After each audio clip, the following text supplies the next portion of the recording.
Eu pedi para nós fazermos uma diferenciação, qual é a função da família e qual é a função do Estado. E aí uma preocupação que se tem também, será que o Estado não se envolve demais em algumas questões que são exclusivas da família? Até que ponto o Estado tem que se envolver tanto nas questões familiares? Não existe uma linha tênue de se separar? Na sua opinião, doutora Maria Damasceno, a senhora acha que tem que ter um distanciamento ou não? Olha só, doutora Amanda, a própria Constituição já prega o laicismo, né, do Estado. O Estado é laico, então, e também a Lei de Diretrizes e Bases da Educação também prega o laicismo do Estado. E a autonomia das escolas, a autonomia não só a autonomia para gerir a educação, né? Então, o fato de o Estado ficar o tempo todo estabelecendo regras, estabelecendo métodos de ensino, gerindo mesmo a educação, eu discordo, eu não sou a favor.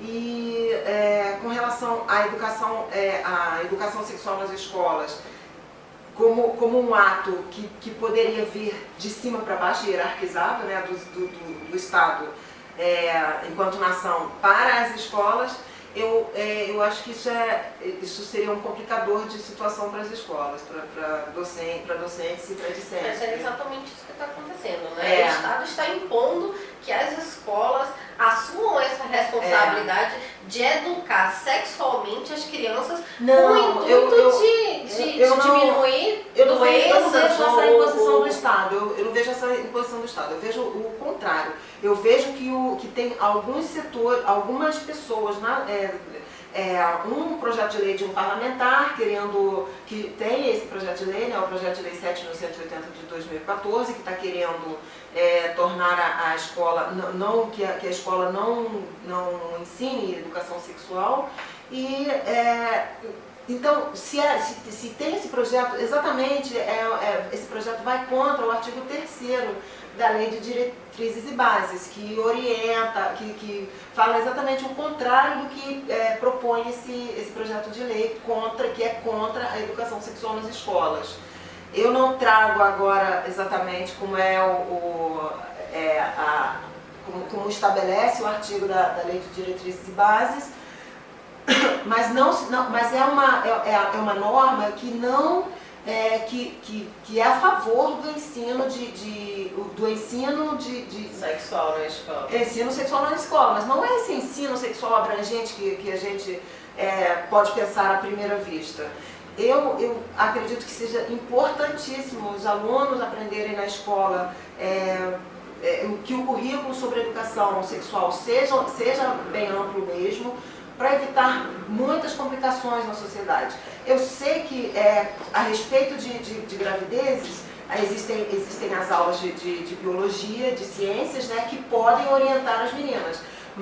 E os meninos também, que não são só as meninas. Lógico, elas não são engravidam sozinhas. Não engravidam sozinhas, não são ainda capazes de fazer autoconhecimento. Dando uma introduzida no que a doutora está falando, a doutora falou que é favorável não só para a fase de adolescente, mas também crianças de 7, 8 anos. Mas aí você tem que essas crianças de 7, 8 anos, que existe uma coisa que com o decorrer do nosso desenvolvimento como ser humano, como indivíduo, que é muito individual e por isso somos indivíduos, é muito particular, e aí vamos falar da menstruação, né, que geralmente se inicia com 12 anos, mas a gente sabe que cada menina tem a sua idade. Então como é que a gente E vai aquela verificar criança, aquela criança de 7, de 8 anos, ela está numa fase tão gostosa, que passa tão rápido e que é tão curta, que de repente não seria perigoso, vamos pensar, vamos refletir, eu gostaria introduzir de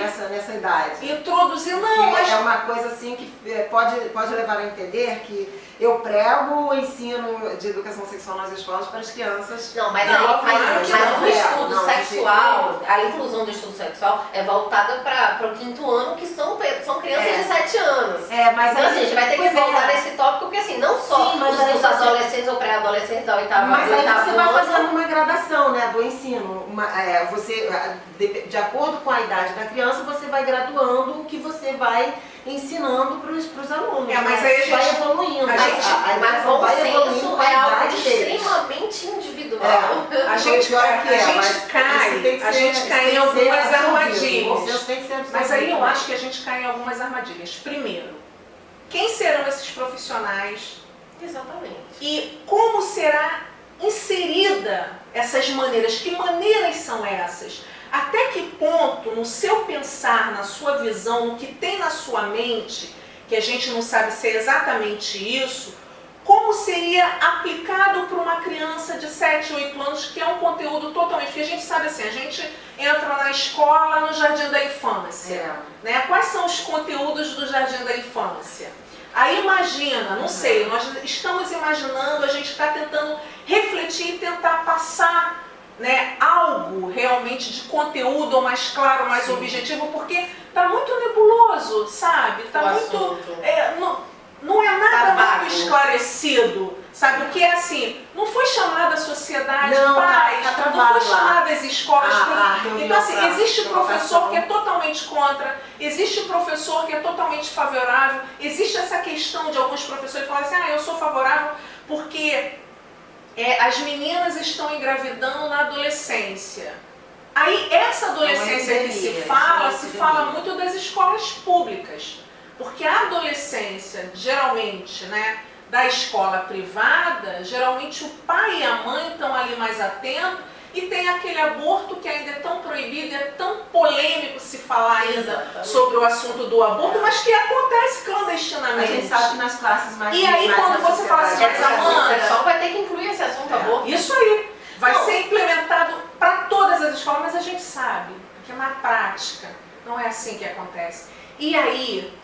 A minha grande preocupação, eu posso estar totalmente equivocada e eu espero que eu esteja, é que, nossa, como o filho do pobre é a cobaia, né? Como as escolas públicas, municipais, porque a gente está falando da escola municipal, né? Que é onde está essa criança. Mas deixa o grande número. Mas a preocupação dessas mentes iluminadas que vão para os grandes laboratórios, né, que são os grandes laboratórios, e começa a produzir alguns contextos para usar como experiência com os indivíduos que sequer eles têm nenhuma eu digo, preocupação, porque quando você diz em proteger uma determinada categoria, você vai lá para a base, onde está te doendo. E o que está te doendo? Muitas vezes é a sua barriga. Às vezes você quer comer, você não quer falar de sexo, você quer comer arroz, feijão. E nas escolas muitas vezes não tem isso por causa da corrupção. E aí não se pensa nisso, não se cria um ato para tentar combater isso. A gente está falando de salário do professor, que não se cria um ato para tentar melhorar a dignidade do professor. E a gente está dando mais uma obrigação para o professor, e a gente sequer está aumentando o salário do professor. Na verdade, a gente está trazendo para ele uma obrigatoriedade. Na verdade vai tirar a obrigação, né? Porque a obrigação, a lei de diretrizes e bases, ela é de 96. E esse ato, esse que quer retirar, ele ainda não foi votado. A reunião dos parlamentares que aconteceria para votação do ato para o projeto de lei vir a ser publicado. Mas vai tirar o quê? Porque eu entendo que a partir do momento que você implementa uma educação sexual, o risco de um professor levar um processo, o risco da escola levar um processo, porque a discussão eu não sou obrigada a aceitar que a minha filha de 7 anos conheça sua vagina internamente, eu não sou obrigada a aceitar que o meu menino saiba o que significa masturbação. Assim, claro que a gente sabe que tem meninas de 9 anos que ficam menstruadas e tem meninas de 9 anos que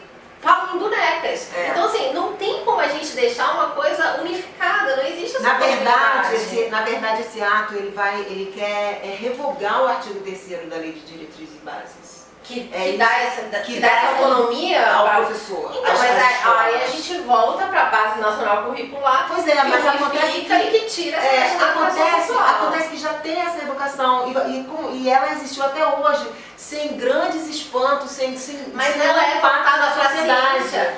O estudo do professor, o que o professor passa para a criança em relação à educação sexual, educação científica, de reprodução, o que é o corpo humano, o que é uma vagina, mas não o que é o ato. Exatamente isso que estabelece a Lei de Diretrizes Básicas, que é de 96. E esse ato que ainda poderia vir a ser publicado, promulgado, na verdade, ele ainda está discutindo, coisas que já acontecem nas escolas e que as pessoas só agora, a partir desse ato, é que passaram, parece que tomaram conhecimento. Não existe nas escolas. Mas eu acho, só uma intervençãozinha aqui. Não, só só que uma a gente está intervenção. dando O que acontece são alguns professores, porque o professor, ele sempre foi autoridade na sala de aula. Exatamente. E aí é uma outra questão para a gente poder compreender, porque eu acho que até a nossa cabeça está meio confusa. Até nós que somos advogadas, a gente ainda não entendeu o que querem de fato fazer com as crianças. Porque, na verdade, o professor sempre foi autoridade dentro da sala de aula em determinadas favelas, comunidades, o professor hoje é nada. Porque quem manda lá é o tráfico, quem põe lá é a lei paralela que existe no nosso país. Então, assim, na verdade, existem alguns professores que são mais ousados, que se sente com esse poder da autonomia dentro da sala de aula e ele excede. Então, alguns vídeos, algumas questões que foram filmadas, tá? Que foram lançadas nas redes sociais, foram de alguns professores ensinando realmente a praticar sexo. E não da forma como a doutora está trazendo para a gente. Então, assim, a grande preocupação que alguns pais têm e que combate alguma preocupação de alguns defensores da educação sexual na escola, dessa obrigatoriedade alguns pais sabem que existem muitos professores que são pedófilos. Então, alguns pais sabem que às vezes tem professor que de vez em ensinar a teoria, ele vai querer ensinar a prática. E aí está o perigo. Então, quando eu imponho que o professor tem total liberdade de ensinar para as crianças uma matéria que vai ter um conteúdo, um contexto que de repente vai fazer com que este professor interprete, porque ele não tem que dar teoria, e sim a prática. Imagina que aula será essa para uma criança, de repente vamos botar uma criança de 11 anos que ainda brinque de boneca, que a gente sabe que a gente está falando de indivíduos, de seres humanos, e cada indivíduo tem, constitucionalmente falando, o direito de ter o seu tempo, o seu momento, a sua liberdade. Então, quando a gente impõe determinadas coisas sem convidar a família, sem convidar os professores para criar um grande debate de esclarecimento, eu acho que as coisas têm que ser transparentes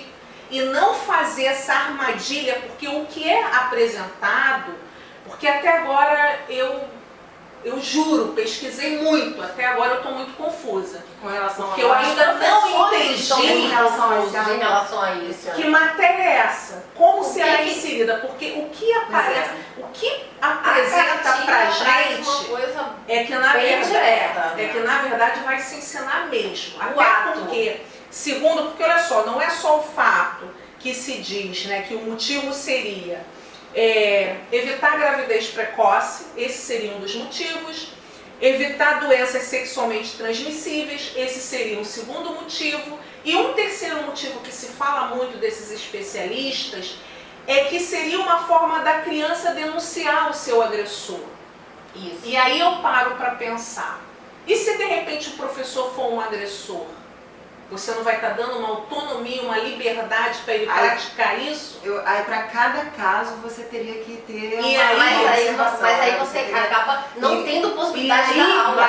Aí é uma banana que eu jogo para a gente escorregar. Mas eu acho Mas a própria lei já prevê, eu acho que toda lei prevê punição para o desvio da norma, né? Mas não tem como você saber da norma traz o que é o desvio, porque cada pai e mãe se comporta de uma maneira. besteira. Mas Tem pai exatamente, que toma banho com seu filho, tem pai que não concorda que tome banho. Então, assim, tem pais que dão selinho. e acho isso normal. Então, aproveitando isso que você acabou de falar, eu queria lembrar que, gente, quando a criança aprende, quando a criança aprende desde cedo o que é violência sexual, quando alguém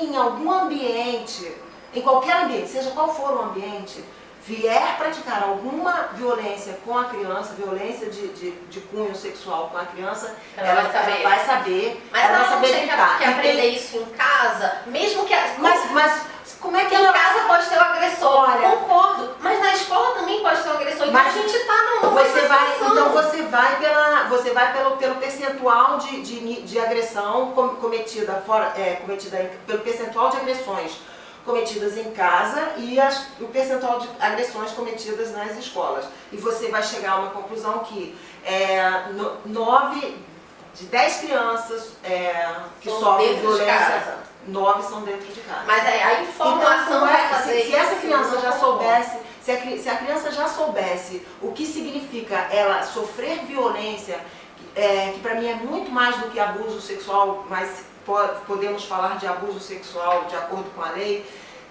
a partir do momento que a criança entende o que é abuso, o que é violência sexual, quando ela passar por isso, ela vai conseguir. Mas aí eu vou lhe vai fazer... conseguir falar, ela vai Mas conseguir aí, doutora, coisas que a gente eu vou lhe fazer... É difícil. Eu vou lhe fazer uma pergunta dentro dessa sua resposta. E as mulheres que sofrem violência? Pois é. Como que essas mulheres não conseguem muitas vezes denunciar?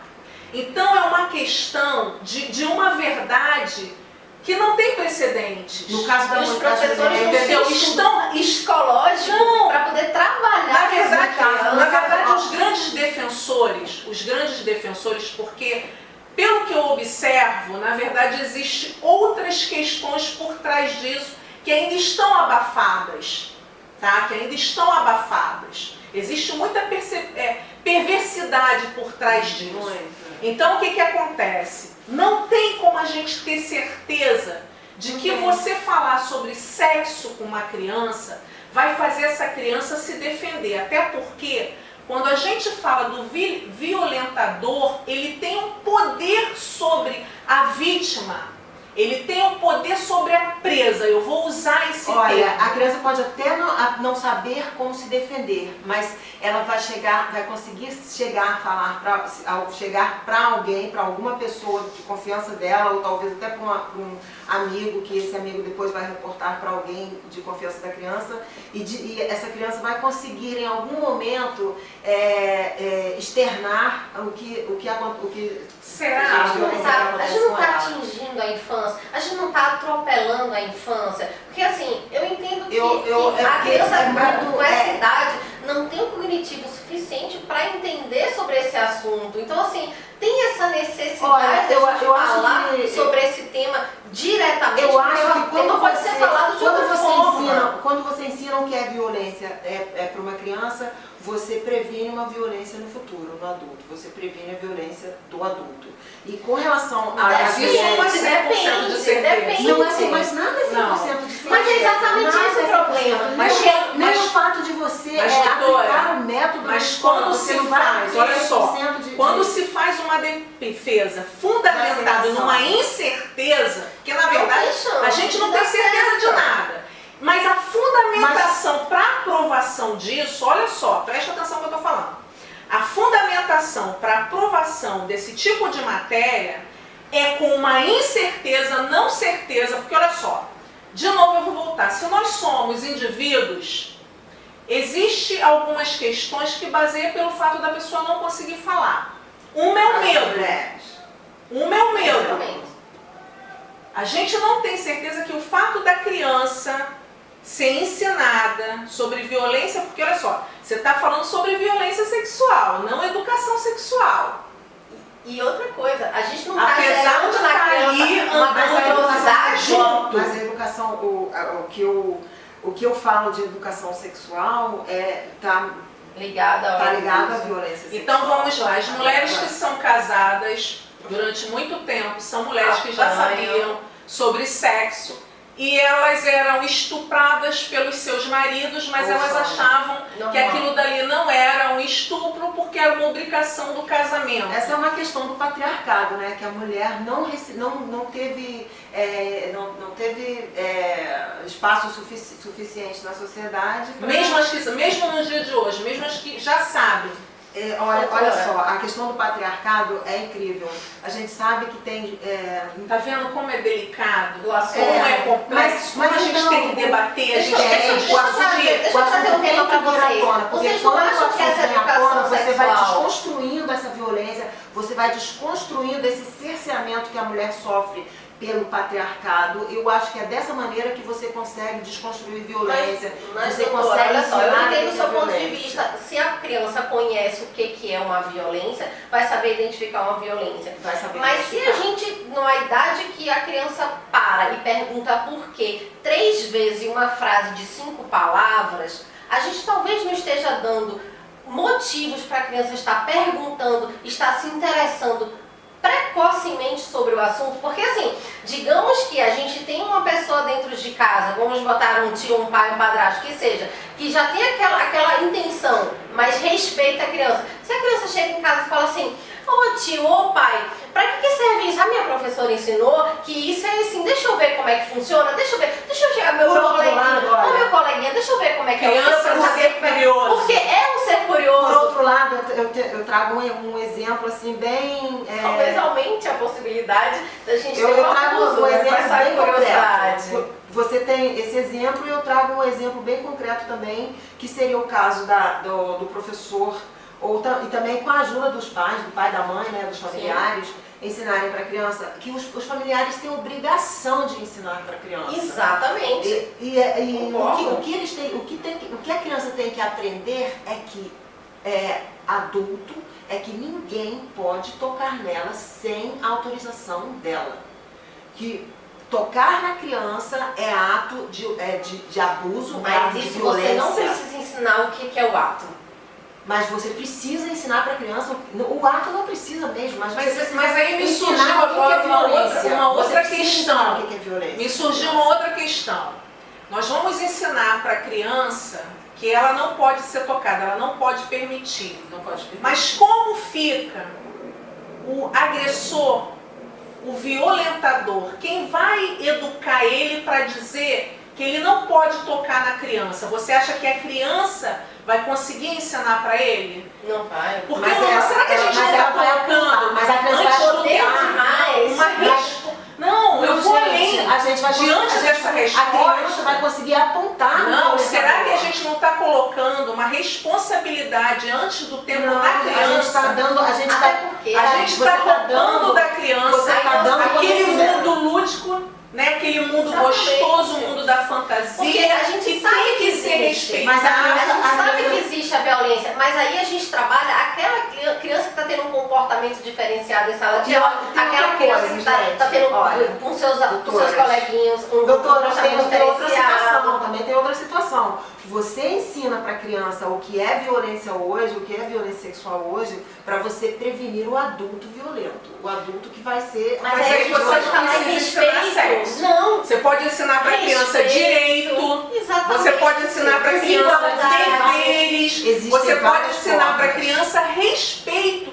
É sem fundamental. necessariamente você ter que falar com a criança sobre sexo. Deixa o tempo de cada um, deixa a gente se conhecer, deixa a gente se descobrir. Se eu tiver que gostar do mesmo sexo, que eu me descubra. Se eu tiver que gostar do sexo oposto, que eu me é possibilidade de induzir. Sem professor tem que essa vir. possibilidade de você estar gerando uma curiosidade. Que a criança é induzida.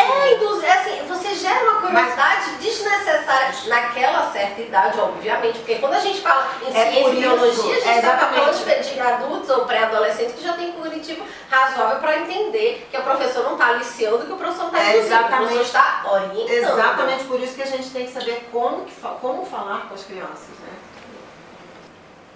Meninas, o tema é polêmico, né? A gente tem que tentar se segurar um pouquinho, senão a gente vai ficar com um programa muito extenso. Então, vamos já indo para a reta final, e aí eu só queria trazer uma informação para as doutoras, não sei se as doutoras estão sabendo, tem um site que se chama Universa, que ontem, né, publicou uma entrevista, dia 18/12/2018, uma entrevista com a futura ministra Damares Alves, o qual ela relatou que ela foi vítima de estupro dos 6 aos 8 anos. E quando o jornalista perguntou para ela sobre esse tema da educação sexual na escola, ela falou que ela é favorável, porque em primeiro, na entrevista dela, ela disse que ela não encontrou socorro na família, ela não encontrou socorro na igreja e ela não encontrou socorro na escola, porque quando ela foi para a escola, ela já tinha sido vítima de um estupro, né? E quem estuprou ela foram 2 pastores que frequentavam a casa dela, que tinham acesso à casa dela, e ela foi muito ameaçada. O medo fez com que ela se paralisasse, criou uma paralisia nela, que ela não conseguiu denunciar esse crime que ela foi vítima. E aí ela disse o seguinte, que ela é favorável, mas tem um porém.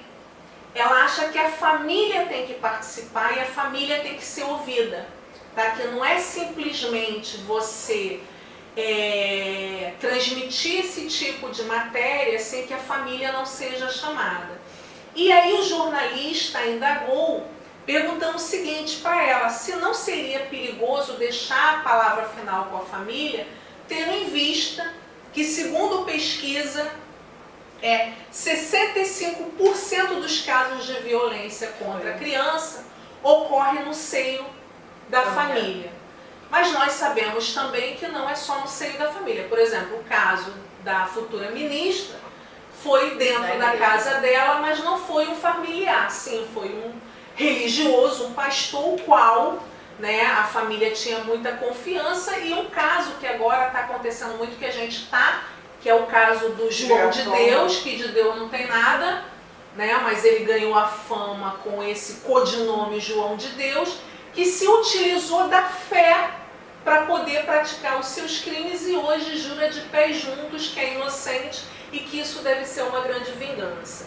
Então são questões polêmicas, porque não tem como a gente saber ou imaginar o resultado que terá, se realmente será positivo ou negativo. E quando se trata de crianças, eu sou uma grande defensora das crianças, eu tenho muita preocupação, porque eu acho que crianças são anjos que vêm para nos ensinar.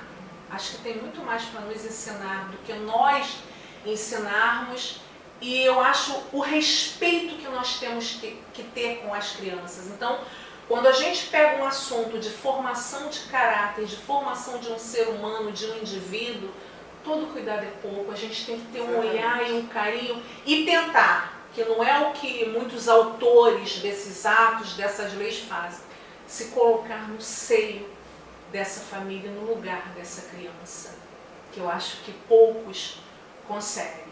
Então, contando o relato da nossa futura ministra, o que as doutoras têm a acrescentar, já que a gente está indo para uma reta final. Eu vou começar com a doutora Andréia, né, já que ela é totalmente contra esse tipo de ensino nas escolas. Dá a sua palavra final e que implementar, levando uma mensagem para que as pessoas entendam o seu ponto de vista. Eu acho assim, eu entendo o que foi falado em relação à ministra, mas assim, a obrigação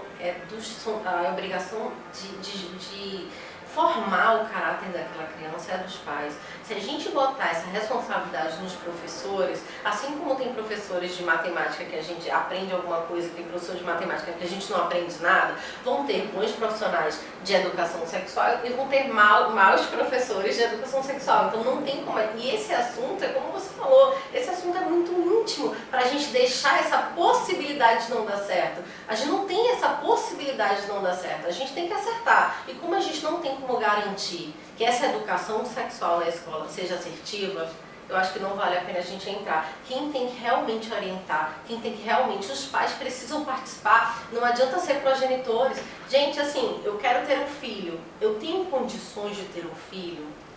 Porque não adianta só você fazer o filho e deixar que outra pessoa faça todo o seu trabalho. Não é, o filho é seu, a responsabilidade de criar aquela personalidade é sua. Então assuma, no meu entendimento é esse, assuma para você essa responsabilidade. Então, da doutora, fica muito claro a separação da responsabilidade da escola e da responsabilidade da família. Não gosto dessa intimidade entre professor e aluno nesse contexto íntimo de sexualidade. Eu acho que ultrapassa os limites.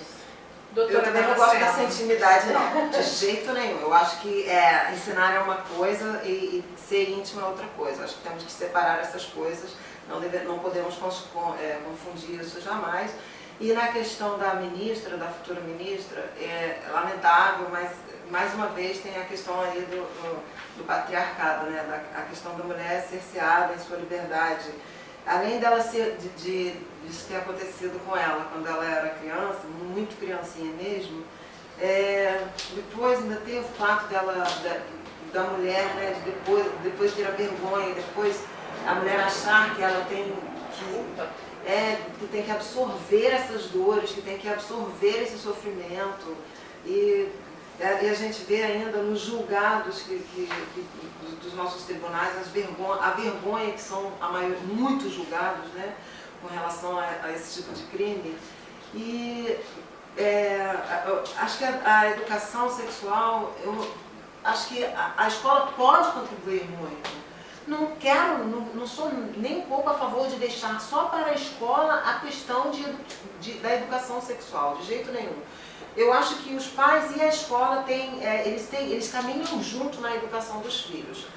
E a questão por que isso existe para as escolas, por que isso foi posto para as escolas, é porque tem muitas famílias que a gente conhece o analfabetismo.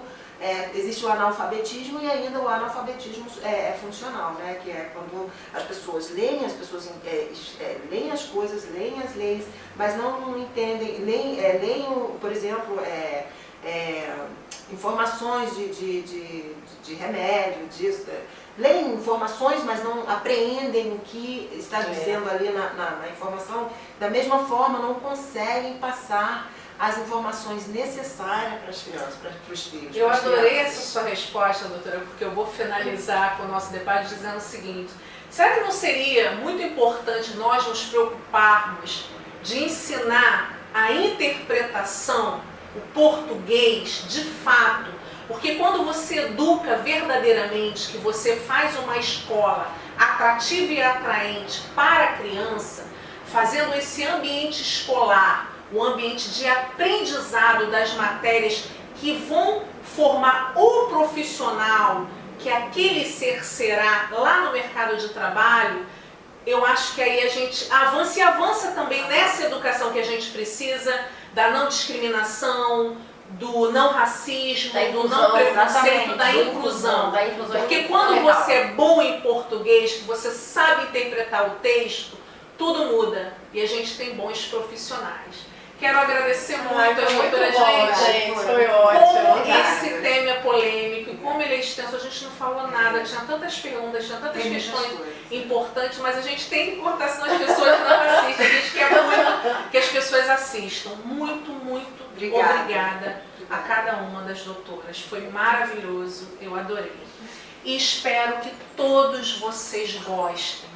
Tá? É importante, é um tema polêmico, eu acho que faltou ainda muita coisa da gente discutir, foi muito pouco tempo, a gente tem que ter um cuidado para não fazer um vídeo tão extenso, eu acho que vai ficar um pouco extenso, espero que vocês assistam para ver a minha mensagem final. Quero agradecer sempre as pessoas que vêm contribuindo comigo para fazer um programa sempre diverso, com temas polêmicos, coisas que realmente a gente pode ajudar para nós termos uma sociedade fraterna, uma sociedade realmente justa, uma boa sociedade, mas levando informações de verdade, informações corretas, porque isso é necessário e é preciso e é saudável.